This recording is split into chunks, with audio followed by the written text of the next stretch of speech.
بسم اللہ الرحمن الرحیم۔ حرام کا مطلب کیا ہے؟ کیا حرام اور مکروہ دونوں ایک ہی چیز ہیں؟ اگر نہیں تو دونوں میں ڈفرنس کیا ہے؟ حرام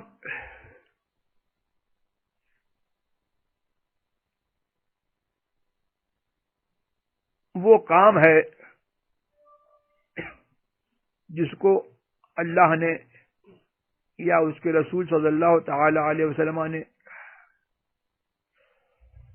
منع فرمایا، اور مکلفین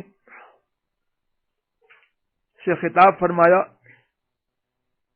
کہ اس کام کو نہ کرو، اور اس کام سے باز رکھنے کی طلب اس میں حتمی جزمی ہے، یعنی اگر کرو گے تو مستحق عذاب ہوگے۔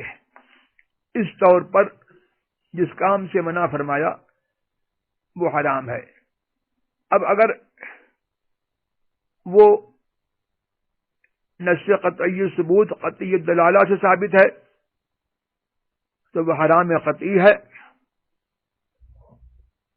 اور اگر نص ثبوت کے اعتبار سے یا دلالت کے اعتبار سے ظنی ہے تو وہ مکروہ تحریمی ہے، اور امام محمد کے نزدیک مکروہ تحریمی اور حرام دونوں ایک ہیں۔ فرق اتنا ہی ہے کہ حرام جو ہے وہ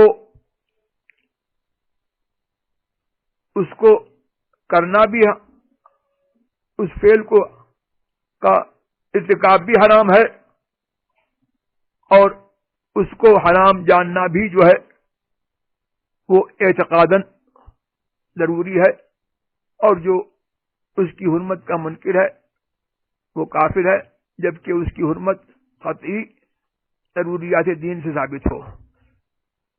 اور مکروہ تحریمی میں یہ ہے کہ اس کا کرنا ناجائز و حرام ہے ہی،